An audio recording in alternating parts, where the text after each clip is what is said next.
चलिए देखिए, last class में हमारा क्या चल रहा था। अभी हम 2 रिवीजन लेक्चर्स कंप्लीट कर चुके हैं। किसके रिवीजन लेक्चर्स कंप्लीट हो चुके हैं हमारे?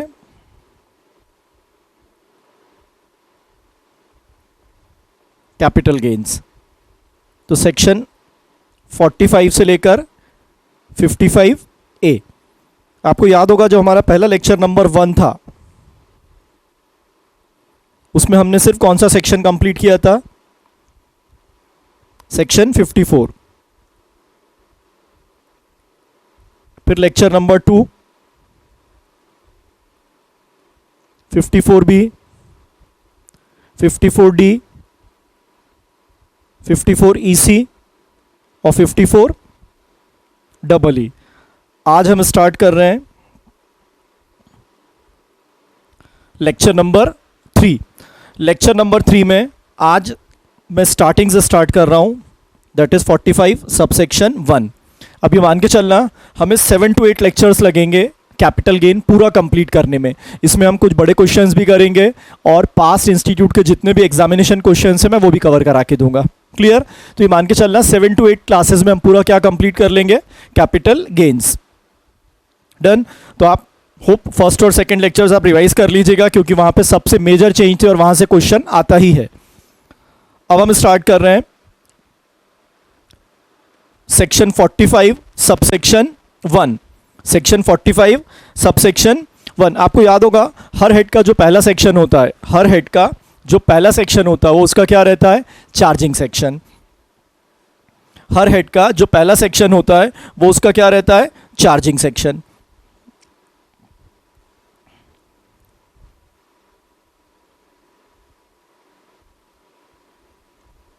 तो सबसे पहले एक चार्जिंग सेक्शन होता है सेक्शन 4। सेक्शन 4 पूरे इनकम टैक्स का चार्जिंग सेक्शन है। फिर 5 हेड्स हैं, तो हमें कितने चार्जिंग सेक्शंस रहेंगे?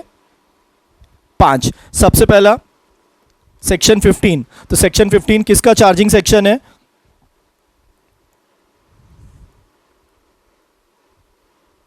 सैलरी। 22 किस चीज का है? House property. 28 profit and gains of business profession. 45 किस चीज का है? Capital gain. और 56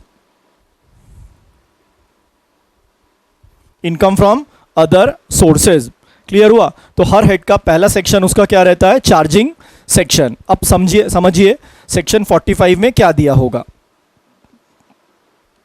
basis of charge. Section 45 subsection 1। 45 subsection 1। सबसे पहली requirement, there should be a capital asset. क्या होना चाहिए? Capital asset. तो ये अपने को कैसे पता चलेगा कि कैपिटल असेट में क्या आता है? तो उसके लिए अपने को 2 सबसेक्शन 14 में डेफिनेशन पढ़ना है। अब याद रखना, कैपिटल असेट 2 टाइप से होते हैं। First one is short term capital asset और लॉन्ग टर्म कैपिटल असेट। तो किसी भी इनकम को कैपिटल गेन में टैक्सेबल करने के लिए सबसे पहली रिक्वायरमेंट क्या है कि उसको सबसे पहली रिक्वायरमेंट चार्जिंग सेक्शन की कंडीशंस फुलफिल करना है। तो सबसे पहला कैपिटल एसेट 2 टाइप की हो सकती हैं, शॉर्ट टर्म कैपिटल एसेट और लॉन्ग टर्म। वो कैपिटल एसेट क्या होना चाहिए? ट्रांसफर होना चाहिए। तो यहां पे इन्होंने ट्रांसफर को भी बताया है, सेक्शन 2 सबसेक्शन 47। Section 2 subsection 47। वो ट्रांसफर कब होना चाहिए? Previous year. वो ट्रांसफर कब होना चाहिए? Previous year. क्या होना चाहिए? प्रॉफिट और गेन्स। अब वहां पे क्या क्या हो सकता है? Short term capital gain oblique loss, उसके बाद long term capital gain oblique loss. Such profit और गेन इज नॉट एग्जेम्प्ट। क्या नहीं होना चाहिए? From tax under section 54, 54B, 54D, 54EC, 54EE, 54F, 54G, 54GA and 54GB। ये अपने बचे हुए हैं। F की सीरीज के ही हम किसी और लेक्चर में करेंगे, आज ये नहीं। Clear? If aforesaid conditions are satisfied, then capital gain is taxable in the assessment year relevant to the previous year in which capital asset is transferred. तो 45 का चार्जिंग सेक्शन क्या बोलता है? सबसे पहली requirement, there should be a capital asset. वो capital asset क्या होना चाहिए? ट्रांसफर। क्या ट्रांसफर डिफाइंड है? बिल्कुल डिफाइंड है। कौन से सेक्शन में? 2 सबसेक्शन 47 सच ट्रांसफर कब होना चाहिए? Previous year. क्या अराइज होना चाहिए? प्रॉफिट और गेन। काय पे प्रॉफिट और गेन अराइज होना चाहिए? ट्रांसफर। काय का ट्रांसफर? Capital asset. वो प्रॉफिट और गेन क्या नहीं होना चाहिए? एग्जेम्प्ट। अगर वो एग्जेम्प्ट हुआ तो उस पर कैपिटल गेन टैक्स एप्लीकेबल नहीं होता है। क्लियर? चलिए अब नेक्स्ट डेफिनेशन देखो, सबसे इंपॉर्टेंट डेफिनेशन इस चैप्टर की, डेफिनेशन ऑफ कैपिटल असेट। ये डेफिनेशन इसलिए भी रिलेवेंट हो जाता है क्योंकि जब हम अदर सोर्सेज पढ़ते हैं, क्या पढ़ते हैं? अदर सोर्सेज, तो वहां पे गिफ्ट में डेफिनेशन यूज होती है। Capital asset section 2 subsection 14। याद रखना, इनकम टैक्स हो या कोई भी एक्ट हो, सारी डेफिनेशंस आपको काय में मिलेंगी? सेक्शन 2। इनकम टैक्स हो या कोई भी एक्ट हो, सारी डेफिनेशंस अपने को किस चीज में मिलेंगी? Section 2 subsection 14। कैपिटल असेट एक जगह क्या लिखा है? इंक्लूड्स, और एक जगह क्या लिखा है? Does not include. Capital asset include property of any kind, movable, immovable, tangible, intangible, fixed, circulating, या कोई भी ऐसी सिक्योरिटी जो किसने होल्ड करके रखी है? FII, foreign institutional investor. तो what is capital asset? Capital asset means property of any kind. What is capital asset? Capital asset means property of any kind, movable, immovable, tangible, intangible, fixed, circulating, और कोई भी ऐसी security जो किसने hold करके रखी है? Foreign institutional investor. किस फॉर्म में? कैपिटल असेट भी चलेगा और ट्रेडिंग असेट भी चलेगा। कैपिटल असेट भी चलेगा और ट्रेडिंग असेट भी चलेगा। उसको क्या माना जाएगा? Capital asset. समझना, अगर मैं शेयर्स परचेज और सेल करूंगा और ये मेरा बिजनेस है तो ये मेरे लिए कैपिटल एसेट नहीं है, ये मेरे लिए ट्रेडिंग एसेट है। लेकिन अगर एक foreign institutional investor capital asset securities को होल्ड करता है, फॉरेन इंस्टीट्यूशनल इन्वेस्टर, तो उसको हमेशा क्या माना जाएगा? Capital asset. जो एक कंफ्यूजन था कि कैपिटल एसेट है कि ट्रेडिंग एसेट है, इसे दूर कर दिया गया। अब उसको हमेशा क्या मानेंगे अपन? Capital asset. अब यहां पे क्या दिया है? Capital asset does not include stock in trade, raw material और कंज्यूमेबल। कैपिटल एसेट में क्या क्या आएगा? Capital asset includes property of any kind, movable, immovable, tangible, intangible, fixed, circulating. Clear? But does not include सबसे पहला stock in trade, raw material और consumable. सबसे अच्छा एग्जांपल ज्वेलरी। अगर ज्वेलरी मेरे पास है तो वो कैपिटल एसेट है, लेकिन अगर ज्वेलरी किसी ज्वेलर शोरूम वाले के पास है, ज्वेलर्स के पास, तब उसके लिए कौन सी एसेट है? Trading asset. कार मेरे लिए क्या है? Capital asset. कार शोरूम वाले के लिए कार शोरूम वाले के लिए कार, ट्रेडिंग एसेट। तो कैपिटल एसेट में क्या क्या आएगा? Capital asset includes property of any kind. Capital asset includes property of any kind, movable, immovable, tangible, intangible, fixed, circulating, कोई भी ऐसी सिक्योरिटी जो किसने होल्ड करके रखी है? Foreign institutional investor. Does not include stock in trade, raw material, consumable. क्यों भाई? ये इनकम कहां जाके टैक्सेबल होते हैं? Profits and gains of business profession. कौन सा सेक्शन लगता है? 28। Second, personal effect of the assessee, लेकिन क्या होना चाहिए? मूवेबल। घर का टीवी, फ्रिज, वॉशिंग मशीन, ये कैपिटल एसेट्स नहीं है। पर्सनल इफेक्ट प्लस मूवेबल, लेकिन लिखा है वहां पे एक्सेप्ट, कुछ चीजों को छोड़कर। Jewellery, archaeological collection, drawing, painting, sculpture, work of art, इसको हमेशा क्या माना जाएगा? Capital asset. वापस समझना, what is capital asset? Capital asset means property of any kind. Capital asset means property of any kind, movable, immovable, tangible, intangible, fixed, circulating, या कोई भी ऐसी सिक्योरिटी जो कौन होल्ड करके रख रहा है? Foreign institutional investor. Capital asset में क्या नहीं आएगा? Stock in trade, oblique raw material, oblique consumable. इसकी इनकम, सॉरी, ये कहां जाके ट्रीट होता है? PGBP। Second, personal effect plus movable, personal effect plus movable, except jewellery, archaeological collection, drawings, painting, sculpture, work of art और bullion. इसके बाद क्या बोला है? Agriculture land. अब देखना, हम एग्जामिशन में पढ़ चुके हैं, तो एग्रीकल्चर लैंड कितने टाइप की रहेंगी? रूरल और अर्बन। वापस समझना, एग्रीकल्चर लैंड कितने टाइप की रहेगी? रूरल और अर्बन। तो यहां पे हम किसकी बात करेंगे?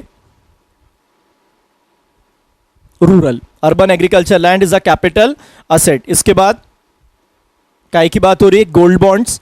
इसके बाद special bearer bonds, gold deposit bonds और deposit certificate issued under gold monetisation scheme, इन सब को कैपिटल एसेट ट्रीट नहीं किया जाता है। तो कैपिटल एसेट में क्या क्या आएगा बेटा? Capital asset includes property of any kind, movable, immovable, tangible, intangible, fixed, circulating, या कोई भी सिक्योरिटी जो किसने होल्ड करके रखी है, foreign institutional investor, but does not include stock in trade, raw material, consumable. इसका ट्रीटमेंट कहाँ पे होता है? Profits and gains of business profession. वहाँ चार्जिंग सेक्शन कौन सा लगेगा? 28।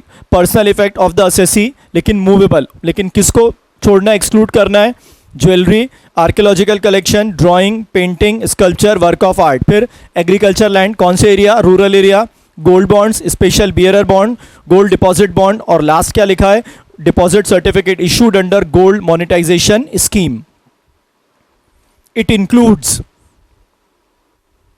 any right or relation to an Indian company, including right of management or control of any other rights whatsoever. इसको भी क्या माना जाएगा? Capital asset. फिर कोई भी ऐसी सिक्योरिटी जिसे कौन होल्ड करके रख रहा है? Foreign institution investor which has invested in such securities in accordance with regulations made under SEBI, as a investor हो या as a trader. Foreign institutional investor अगर कोई भी सिक्योरिटीज होल्ड करता है इंडिया में और उसने इन्वेस्टमेंट किसके हिसाब से करके रखा है? Securities exchange board of India के रेगुलेशंस के हिसाब से, तो उसको हमेशा क्या माना जाएगा? Capital asset. कैपिटल असेट अगर क्लियर नहीं है तो कैपिटल गेन निकालने में दिक्कत जाएगी। डन? क्लियर हो गया? पक्का? अब नेक्स्ट देखो, टाइप्स ऑफ कैपिटल असेट। कितने टाइप की कैपिटल असेट है? वापस समझना, कितने टाइप की कैपिटल असेट है? तो सबसे पहले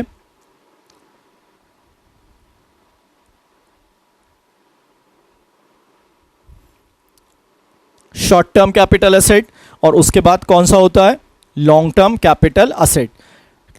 कैपिटल असेट काय पे डिपेंड करता है?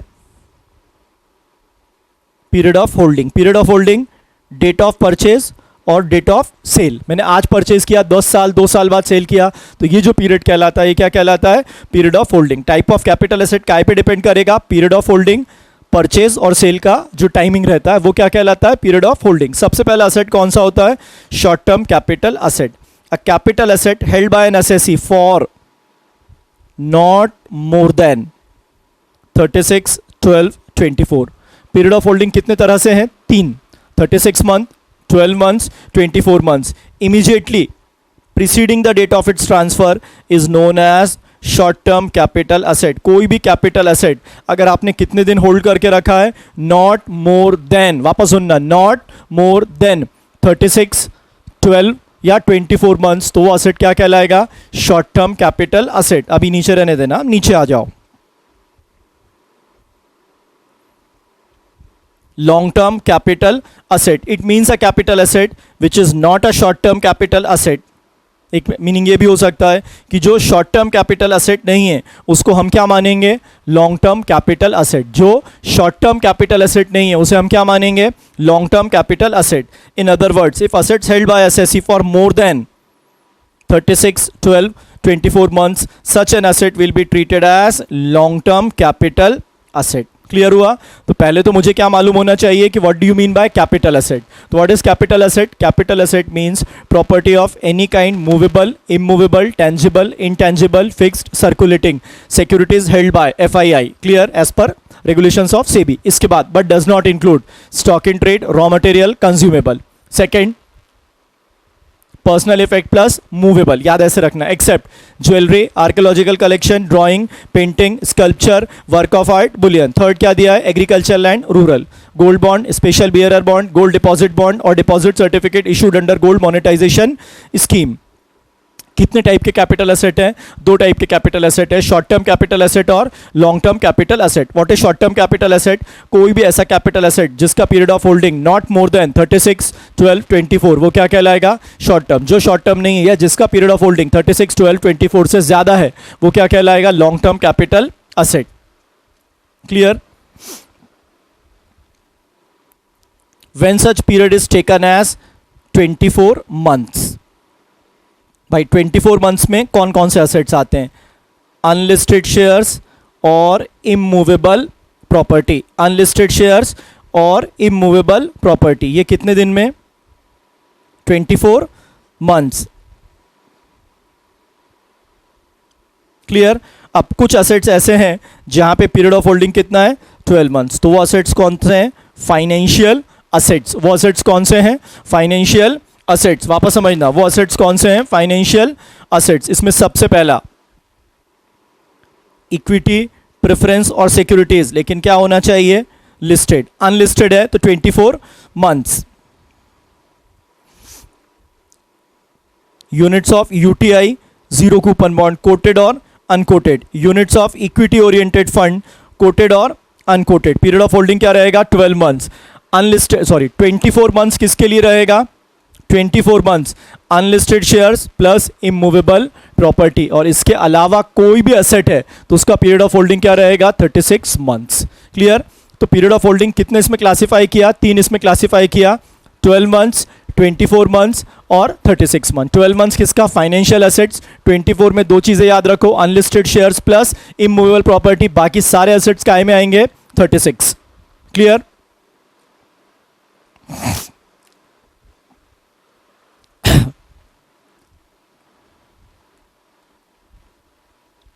Why capital assets are divided in short term oblique long term assets? The tax incidence under capital gain depends upon whether capital gain is short term or long term. Tax incidence काय पे depend करता है कि capital gain short term है क्या long term. Long term capital gain is generally taxable at lower rate, that is 20%. If asset transferred is short term capital asset, capital gain क्या होगा? short term. long term capital gain कब arise होगा? long term capital asset. Last वाले point पे खास ध्यान दीजिए। In case of transfer of depreciable assets other than asset used by power generating unit eligible for depreciation on a straight line basis, capital gain if any is taken as short term capital gain irrespective of period of holding. Depreciable asset पे हमेशा कौन सा gain arise होगा? Short term capital gain. Clear हुआ? Depreciable asset पे हमेशा कौन सा गेन अराइज होगा? Short term capital gain. Done यहां तक?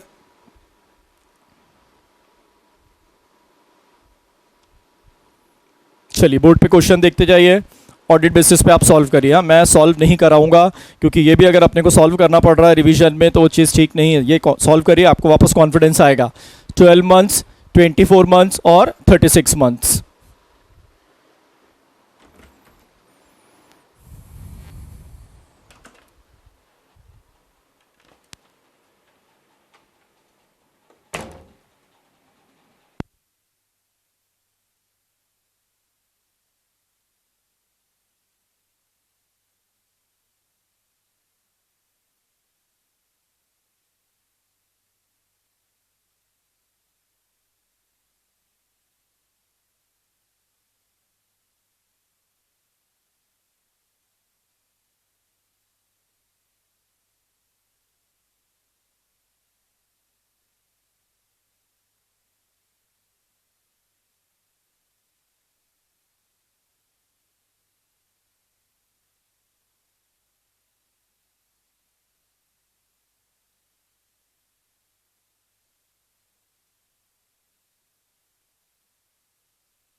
चलो ज्वेलरी, ज्वेलरी कब लिया? 1/7/2014।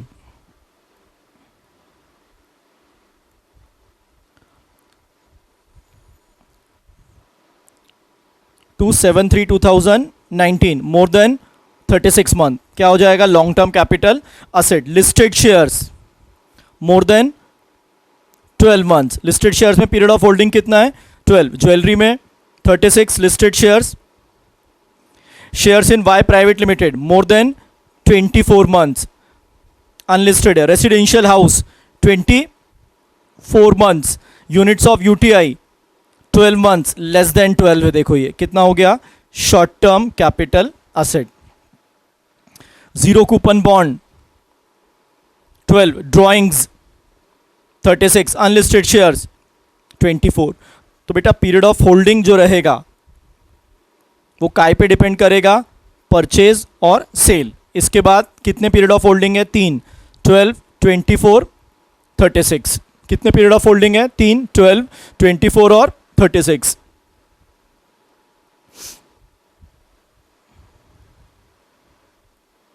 क्लियर?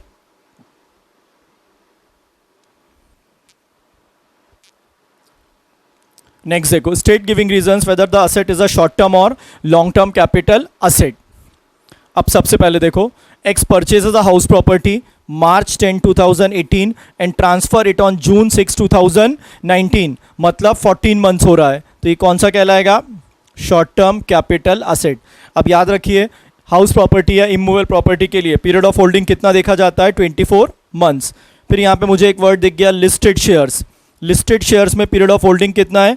12 मंथ्स। March 10, 2018 से March 10, 2019, मतलब ये कौन सा हो गया? Long term capital asset.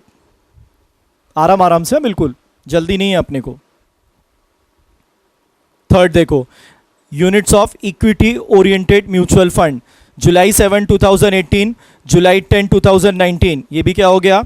Long term capital asset. ये भी क्या हो गया अपना? Long term capital asset.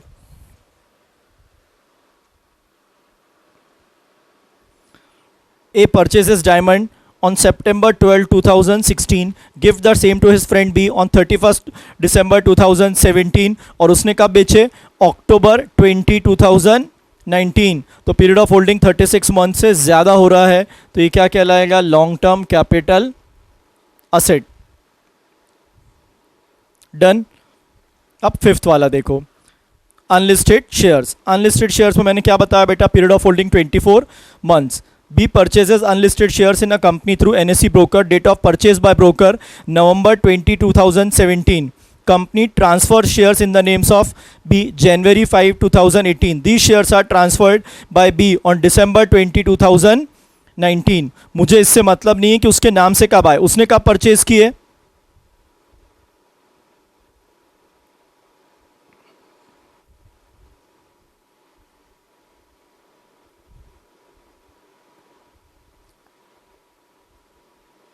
कौन सा हो गया? Long term.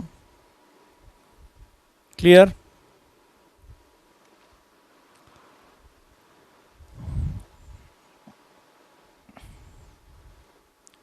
तो यहां तक अपन क्या क्या कंप्लीट कर चुके? Meaning of capital, charging section हमारा कंप्लीट हो गया। टाइप्स ऑफ कैपिटल एसेट, तो कितने टाइप के कैपिटल एसेट हो गए? 2, शॉर्ट टर्म कैपिटल एसेट और लॉन्ग टर्म कैपिटल असेट। अब सबसे important, transfer of capital asset में हम किस चीज़ की डेफिनेशन डिस्कस करेंगे? ट्रांसफर। किस चीज़ की डेफिनेशन डिस्कस करेंगे? Transfer.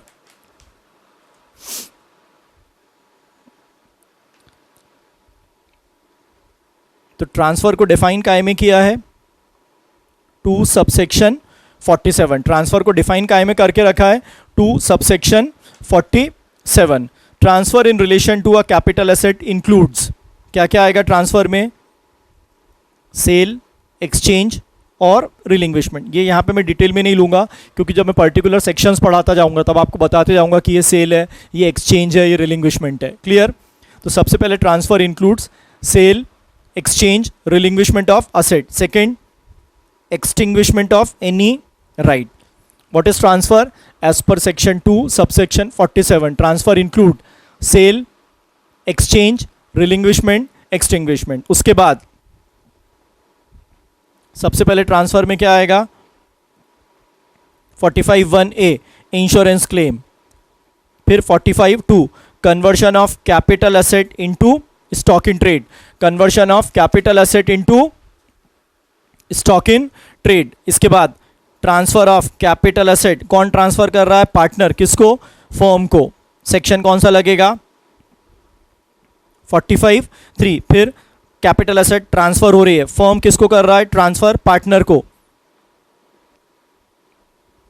45(4). Then compulsory acquisition under any law, 45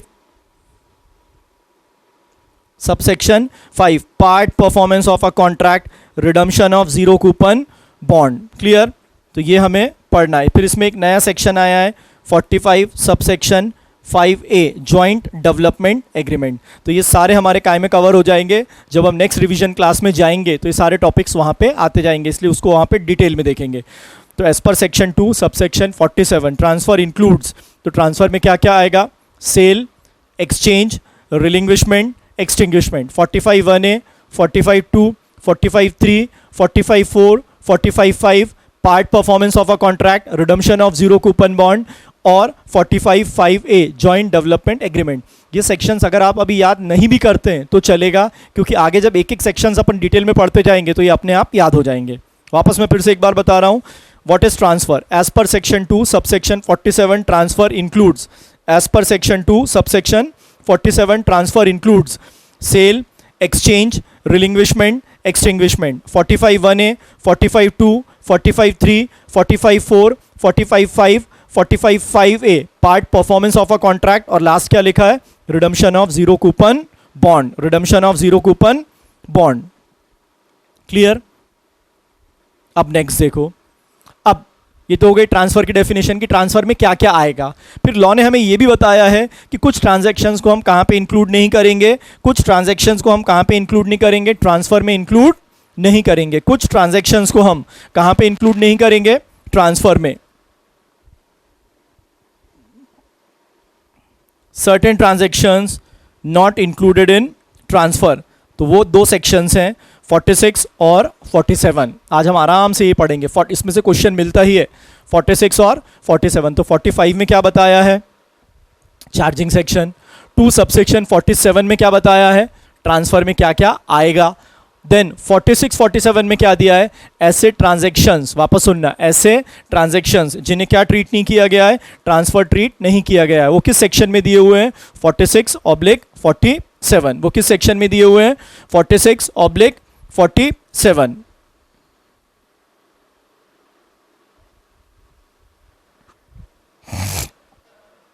for purpose of section 45 following transactions are not regarded as transfer. ध्यान से सुनना, सबसे पहले ट्रांसफर हो रहा है क्या, capital asset.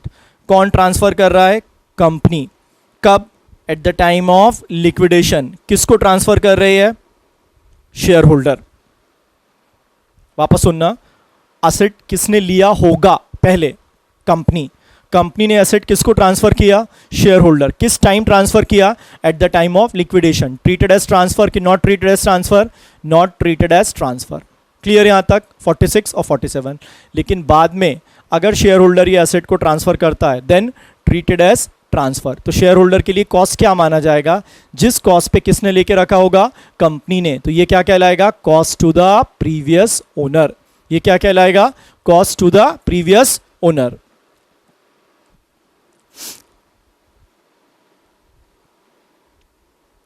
Transfer of capital asset at the time of partition of family. HUF ने एसेट परचेज किया होगा, एचयूएफ का पार्टीशन हुआ, असेट्स किसको दे दिए, मेंबर। ट्रीटेड एज ट्रांसफर कि not treated as transfer, not treated as transfer. बाद में एक मेंबर उसको सेल कर सकता है, बिल्कुल सेल कर सकता है। मेंबर सेल करेगा तो कैपिटल गेन अराइज होगा। कॉस्ट किसकी लेके चलेंगे, एचयूएफ। तो ये क्या कहलाएगा, cost to the previous owner. ये क्या कहलाएगा, cost to the previous owner. Clear. Third, transfer of capital asset by gift और will. Fourth, transfer of capital asset holding company किसको ट्रांसफर कर रही है, सब्सिडरी कंपनी। लेकिन सब्सिडरी कंपनी क्या होना चाहिए, इंडियन कंपनी। सब्सिडरी कंपनी क्या होना चाहिए, इंडियन कंपनी। फिर वहीं पे कैपिटल एसेट, सब्सिडरी कंपनी किसको ट्रांसफर कर रही है? Holding company. Holding company must be Indian company. Holding company must be Indian company. फिर इसके बाद कोई भी कैपिटल एसेट ट्रांसफर हो रही है किस स्कीम में? एमलगमेशन। लेकिन वो एमलगमेशन किसके हिसाब से होना चाहिए? As per income tax. याद है फर्स्ट चैप्टर में एक डेफिनेशन है, define the term amalgamation. For a merger to qualify as an amalgamation following 3 conditions must be satisfied, all assets, all liabilities, 3/4 of share holder. क्या था amalgamation की definition? For a merger to qualify as an amalgamation following 3 conditions must be satisfied, all assets, all liabilities, 3/4 of share holder. फिर इसके बाद capital asset transfer हो रहा है लेकिन स्कीम का एक ही है, एमलगमेशन ऑफ बैंकिंग कंपनी। फिर इसके बाद डिमर्जर।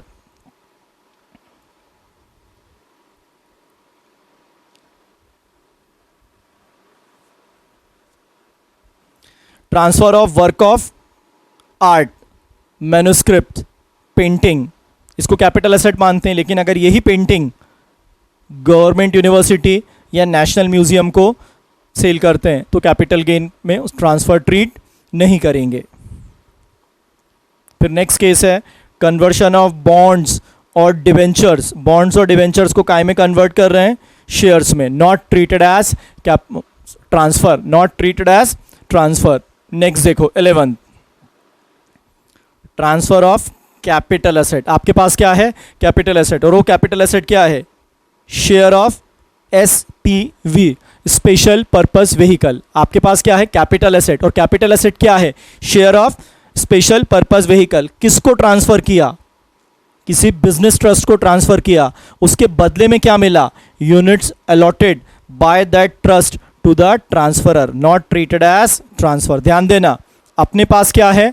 Capital asset. और वो कैपिटल एसेट क्या है? Share of SPV. उस share of special purpose vehicle के शेयर को किसको ट्रांसफर किया? Business trust. बिजनेस ट्रस्ट ने बदले में क्या दिया? Units allotted by that trust to the transferor. Transfer treat नहीं करेंगे।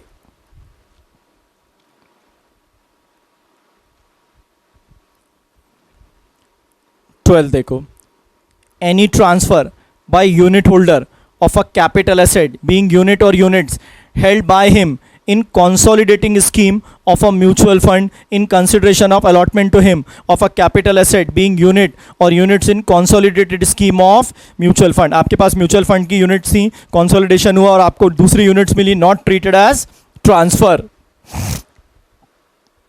13 देखिए, अब यहां रिडम्पशन हो रहा है। सोवरजिन गोल्ड बॉन्ड्स किसने इशू किए? आरबीआई। काय में? Sovereign gold bond scheme. Individual को shall not be considered as transfer, finance act 2016। मतलब मैंने सोवरजिन गोल्ड बॉन्ड्स लेके रखे, आज वो रिडीम हो गए, कैपिटल गेन अराइज नहीं होगा क्योंकि उसको सेक्शन 46/47 ट्रांसफर ट्रीट नहीं कर रहा है।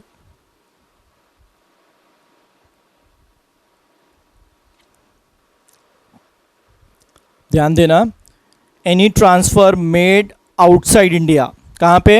Outside India. काय का? भाई कैपिटल असेट। रुपी डिनोमिनेटेड बॉन्ड, रुपी डिनोमिनेटेड बॉन्ड किस कंपनी का?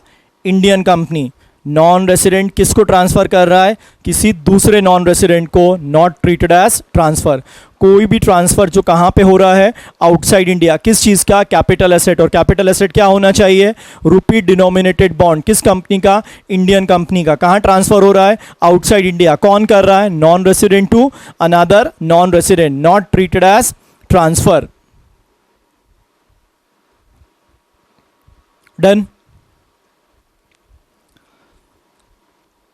Conversion of preference shares of a company into equity shares. Preference shares company के हैं, आपने काय में कन्वर्ट कर दिया? Equity shares, not treated as transfer. कोई भी ट्रांसफर कैपिटल एसेट का in transaction of reverse mortgage under scheme made and notified by central government is not treated as transfer under section 47। याद है हमने एग्जेम्प्टेड इनकम में एक topic पढ़ा था, रिवर्स मॉर्गेज। सीनियर सिटीजन है, मकान मॉर्गेज कर देते हैं बैंक में, रिवर्स मॉर्गेज। वहाँ पे भी अगर कोई ट्रांसफर होता है तो उस पर कैपिटल गेन अराइज नहीं होगा क्योंकि इसे ट्रांसफर ट्रीट नहीं करते हैं।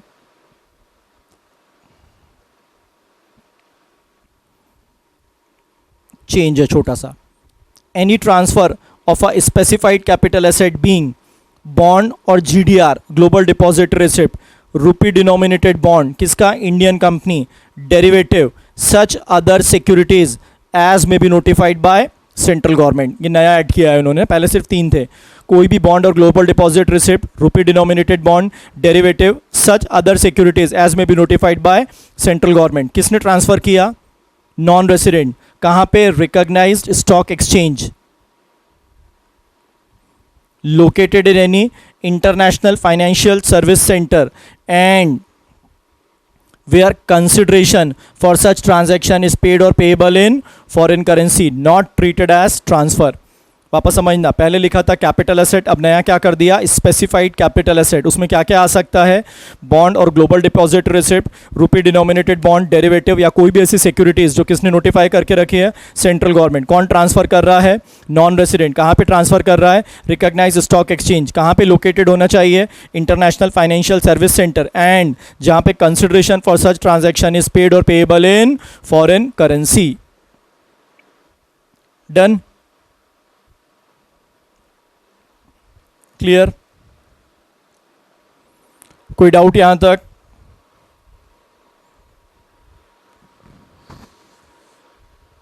चलिए आगे.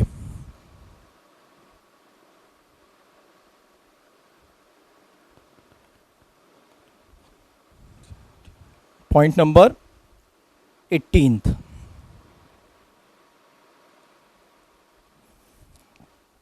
Transfer of capital asset. Conversion हो रहा है काय का, फर्म इनटू कंपनी. आप फर्म को काय में कन्वर्ट कर रहे हो, company. First case 1, partnership firm को आपने काय में कन्वर्ट किया, company, not treated as transfer.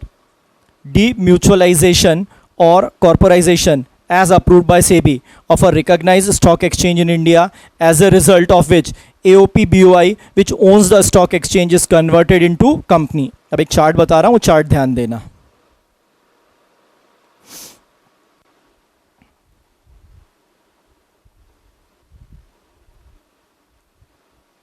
Conversion, हमें कितने कन्वर्शन पढ़ना है, sole proprietor to company, firm to company, sole proprietor to company, partnership firm to company,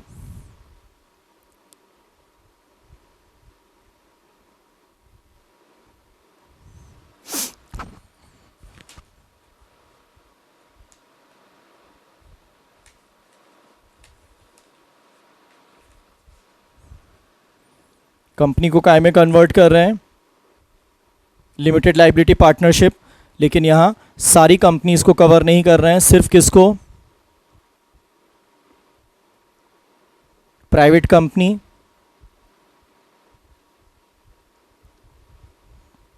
और अनलिस्टेड पब्लिक कंपनी. इसके बाद एक और जो कन्वर्शन होता है, स्टॉक एक्सचेंज को काय में कन्वर्ट कर रहे हैं, कंपनी. स्टॉक एक्सचेंज को काय में कन्वर्ट कर रहे हैं, कंपनी. क्लियर. अब ये सारे कन्वर्शन में मैक्सिमम पॉइंट सेम है, ये सारे कन्वर्शंस में मैक्सिमम पॉइंट क्या है, सेम. तो सबसे पहला conversion sole proprietor to company, second partnership firm to company, company to LLP. कंपनी में यहाँ कौन कौन सा आएगा, private company plus unlisted public company, stock exchange into company. Clear. In any of the aforesaid two cases, transfer of capital asset is not taken as transfer if following conditions are satisfied. If following conditions are satisfied. First, all business assets and liabilities. सारे business assets and liabilities किसके होंगे पहले, firm, AOP और BOI. Immediately before conversion, conversion से पहले, are taken over by company, not treated as transfer. All business assets and liabilities किसके थे पहले, फर्म, एओपी, बीओआई. कन्वर्शन से पहले. कन्वर्शन के बाद ये किसने टेक ओवर कर लिए, कंपनी.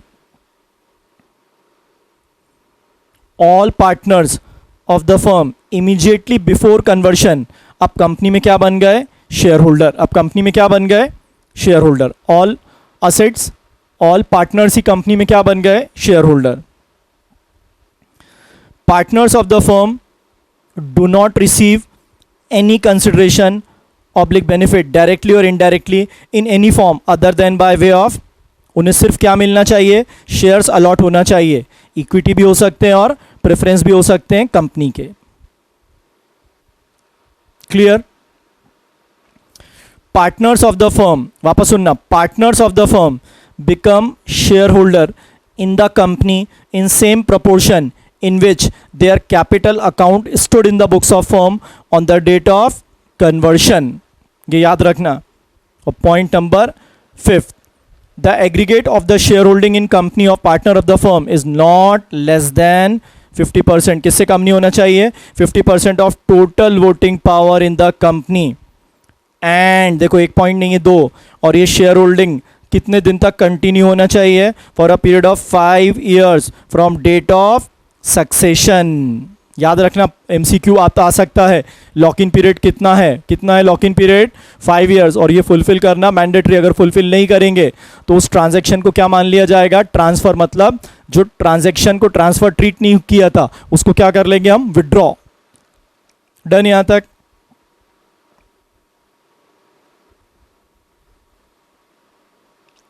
क्लियर. सॉरी. चलो नेक्स्ट.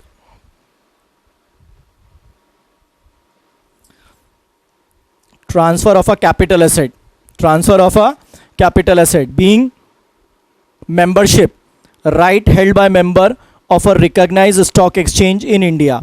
कैपिटल एसेट क्या है, membership right held by a member of recognised stock exchange in India. मतलब पहले स्टॉक एक्सचेंज क्या था, या तो वो एओपी बीओआई होगा, तो उसमें आप क्या थे, मेंबरशिप राइट था.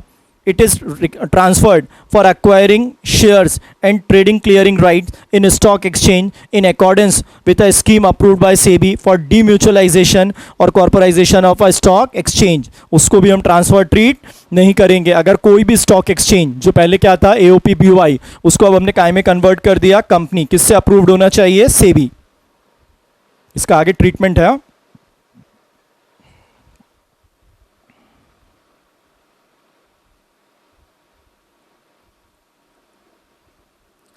अब कैपिटल एसेट कन्वर्शन हो रहा है.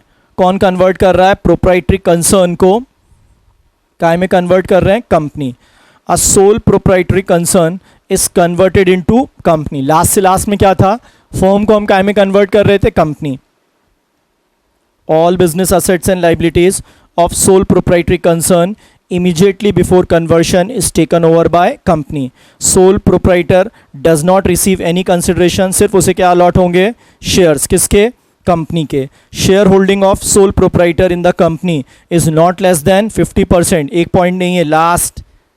एंड कितने साल तक लॉक इन रहेगा, 5 years from date of succession. 5 years from the date of succession. Clear हुआ, 5 years from the date of succession. Clear, दोनों में लॉक इन आ गया. अब देखिए, अब एक और कन्वर्शन आ गया. Transfer in case of conversion of a company into LLP. अब कन्वर्शन किसका हो रहा है, कंपनी का कन्वर्शन हो रहा है काय में, एलएलपी में, limited liability partnership. This exemption will be available only when conversion of private company और unlisted public company, herein referred to as company into काय में limited liability partnership take place in accordance with provisions of section 56 and 57 of LLP Act 2008. Beside conversion should satisfy following 6 condition. उसको limited liability partnership के 2 sections fulfill करना पड़ेंगे, 56 और 57. साथ में income tax में कितनी conditions, 6 conditions. First, all assets and liabilities of company immediately before conversion should become assets and liabilities of limited liability partnership at the time of conversion. All shareholder, company में पहले क्या होंगे, shareholder, immediately before conversion should become partners of LLP. However, it is not requirement that all partners should be the shareholder of the predecessor company. जरूरी नहीं है कि सारे partner ही उसके क्या हो, shareholder. shareholder of predecessor company should become partner in LLP and their capital contribution and profit sharing ratio in LLP are in same proportion as their shareholding in the company on date of conversion. उसी इसमें होना चाहिए. Clear? No consideration will be paid by LLP to the company. LLP company को कोई भी no consideration will be paid by LLP to the company. Shareholder of company do not receive any consideration or benefit directly or indirectly. सिर्फ क्या मिलेगा उन्हें? Share in profit and capital contribution in the LLP.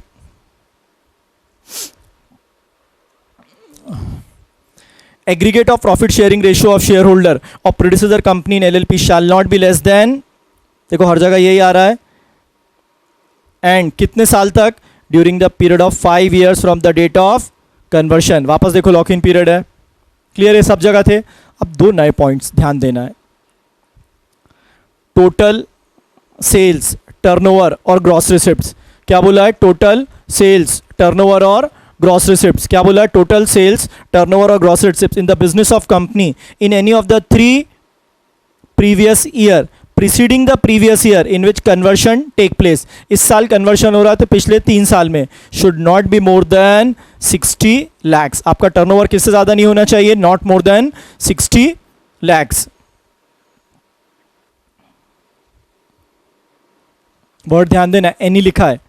No amount is paid either directly or indirectly to any partner out of balance of accumulated profit standing in the accounts of the company on the date of conversion for a period of 3 years from the date of conversion. यहाँ ध्यान देना. यहाँ time period कितना बोला है? 3 साल तक accumulated profit में से कोई भी पेमेंट नहीं होना चाहिए. लास्ट देखो अब.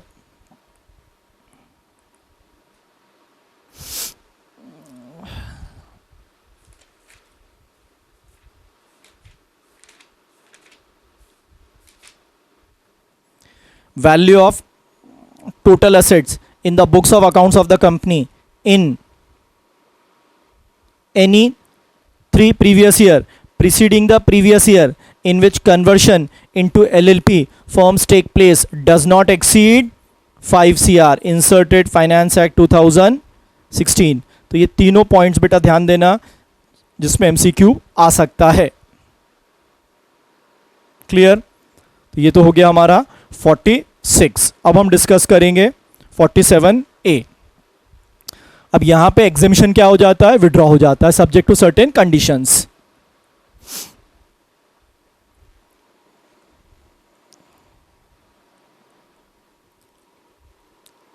Withdrawal of exemption in certain cases section 47A. मैंने क्या बताया था? Transfer by holding company to subsidiary company and vice versa. Holding company subsidiary company को असेट ट्रांसफर कर रही है, नॉट ट्रीटेड एज ट्रांसफर, लेकिन सब्सिडरी कंपनी क्या होना चाहिए? Indian company. Subsidiary company holding company को असेट ट्रांसफर कर रही है, होल्डिंग कंपनी क्या होना चाहिए? इंडियन. अब ध्यान देना. This transfer is exempt under section 47 if 2 conditions are satisfied. First, if it is wholly owned subsidiary or transferee company is an Indian company. पहला होली ओन्ड सब्सिडरी होना चाहिए और दूसरा ट्रांसफरी कंपनी क्या होना चाहिए? Indian company. Additional conditions to be satisfied so that exemption under section 47 is not lost. यहां lock in period बेटा कितना है? 8 साल. Within 8 years capital asset should not be converted into stock in trade. 8 साल तक आप उस capital asset को काय में कन्वर्ट नहीं कर सकते? Stock in trade. For 8 years, subsidiary should be continue to be wholly owned subsidiary. ध्यान देना, ये बहुत जरूरी है. क्लियर? फर्स्ट. अब next, withdrawal of exemption granted by section 47 in case of transfer of membership of recognized stock exchange. If any shares allotted to transferor are transferred within lock-in period 3 years from date of transfer of membership, then capital gain not charged to tax earlier will become chargeable to tax in the hands of transferor in the year of transfer. यहाँ भी lock-in period कितना है? 3 साल. आप lock-in period पे बहुत ज़्यादा ध्यान देना. Clear? withdrawal of exemption granted by section 47 in case of transfer where firm oblique proprietary concern is succeeded by a company. पढ़ा था ना firm proprietary concern, consequences of non fulfillment of conditions. वो जो conditions है वो fulfill होना must है. अगर वो conditions fulfill नहीं होती तब if the condition stipulated regarding succession where capital gain tax is not levied are not complied with, capital gain tax not chargeable to tax earlier shall be deemed to be the profit and gains in the hands of successor company. Clear? किस company के? Successor company के हाथ में. Withdrawal of exemption granted to section 47 where company is succeeded. If condition stipulated regarding succession whereby capital gain tax is not levied are not complied with, capital gain tax not chargeable to tax earlier shall be deemed to be profit and gains in the hands of successor LLP for the year of violation of the conditions. Clear?